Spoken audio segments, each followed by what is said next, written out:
man, if you're the guy who's been trying to force yourself to go out there and talk to women, it makes you really uncomfortable, and you'll get in that situation where you see somebody you're attracted to, and you just talk yourself out of it, and you can't force yourself to do it. You just can't do it.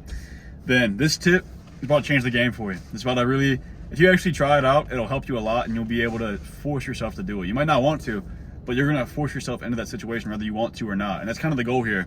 So you've probably gotten the advice before, and it's really good advice, but you still have to make it happen for this to work. But what that advice is to just walk over to him, and whenever you get there, you have to say something. If you don't say anything, then you're gonna look like the weirdo. Whenever you get there, you have to say something. But that's not the advice I'm about to give, although that is really good advice. What I'm about to give is something I got from a TV show called How I Met Your Mother. You probably heard of it. But me and my friend were watching it, like separately but at the same time, if that makes sense. And we both saw this spot, we were joking about it. And we were like, that's actually genius. It's like the greatest wingman tactic of all time. Basically, what you want to do here is get a friend with you. You have to have a friend for this to work. And so someone who probably knows you like really well, knows your type.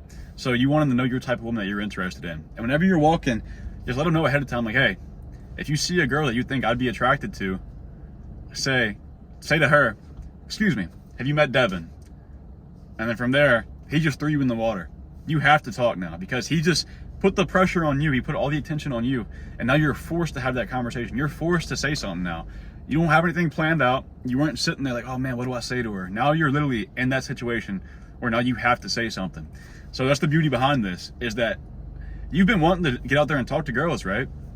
But the thing is, you keep bitching out. You keep seeing a girl you find hot, and instead of walking up to her, you just keep going, go on with your day. Whenever you get home, maybe you sit there in your bed and feeling the regret, like, damn, I should have talked to her.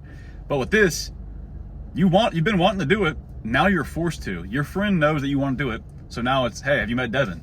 And you're in that conversation now. You're forced to have that conversation. And now, the thing with this tip is, like I said, you're forced to do it. So you're going to build up experience over time.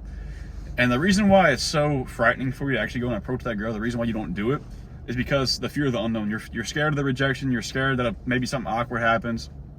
But now, the more you do this, it's like just building up experience. You keep getting forced in that conversation. You keep getting forced in that position. And now over time, you get to where now you can go and do it on your own. You don't need your friend anymore, because you know from experience, oh, I can talk to her. I've done it multiple times now. So you have the evidence now. You have the evidence that you're capable of it. So now after you've done it so much, you can go and do it on your own. You don't need the, excuse me, have you met Devin? Although, still, genius tip, right? Like, it's crazy. Thinking about it's like, damn, I never thought about that. But it's so simple, but so beautiful at the same time, right? But try it out, and you'll see that over time, you've been in that position so much, now it's nothing to you. You can go and start the conversation on your own, and that you're confident that you can actually have a conversation because you've been there so much. The worst that'll happen is your friend will be, excuse me, you met Devin, and you'll sit there, maybe you'll freeze up like, oh, I'm Devin. But you were forced, you had the conversation anyways, you had the experience now. So over time, you're gonna get better at it. And I mean, sure, that'd be awkward, but majority of the time, whenever you get in that position, your brain's gonna find something to say. Unless you're just really, really socially awkward, your brain's gonna find something to say, and you're gonna make it out of there alive, right? So whether you get rejected or not, you still get the experience. It'll build up, and then you'll face that fear, and you'll get over it now. So really good tip. Hope it helps you. If you get any value from this video, I'd appreciate it if you subscribe. Besides that, you got any goals, go make them happen. And if you do try this, let me know in the comments how it goes. I'm curious. I think it's a great tip, so let me know how it goes for you. I'm gonna wait until she goes to the bathroom and I'll strategically place myself by the jukebox. Hi, have you met Ted?